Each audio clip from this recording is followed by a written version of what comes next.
গতকালকে ঢাকা গাবতলী থেকে রাজশাহীর উদ্দেশ্যে ছেড়ে যাওয়া একটি বাসে ডাকাতি হয়। আর ওই বাসের মধ্যে একটি নারীকে তার স্বামীর সামনে টানা ৩ ঘন্টা ধরে ধর্ষণ করা হয়। এই ঘটনাটি পুরো বাংলাদেশের মানুষের হৃদয়ে কম্পন সৃষ্টি করে ফেলছে। ঢাকা রাজশাহী চলন্ত বাসে এই ঘটনাটি ঘটে। বাসের মধ্যে সেই নারী টানা ৩ ঘন্টা ধরে চিৎকার করে কান্না করছে। ওই মহিলাটির স্বামী তাকে বাঁচাতে গিয়ে আহত হয়।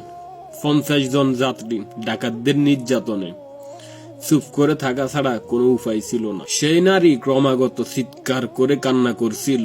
সে ভাবছিল হয়তো তার চিৎকার কারো কাছে পৌঁছাবে, কেউ হয়তো তাকে বাঁচাতে এগিয়ে আসবে। ওই মহিলাটির এই কান্না উপদেষ্টা পরিষদে পৌঁছায় কিনা আমি জানি না। এই ধরনের ঘটনার পর অনেক দেশের আইন শৃঙ্খলা বাহিনীর প্রধান পদত্যাগ করেন, অনেক দেশের মন্ত্রীরা পদত্যাগ করেন। প্রধান উপদেষ্টা ডক্টর ইউনূস স্যারকে বলতেছি, আপনি বিভিন্ন সম্মেলনে দারুণ বক্তব্য দিতে পারেন, কিন্তু শাসক হওয়া আর মানুষের নিরাপত্তা বিধান করা অন্য জিনিস। এটা সবাইকে দিয়ে হয় না। আমি ভীষণভাবে দুঃখিত এবং লজ্জিত ওই নারীর কাছে, ওই মায়ের জাতের কাছে। তার চিৎকার আমাদের কাছে পৌঁছায়নি, কেননা আমরা কান, চোখ, মুখ বন্ধ করে রাখছি।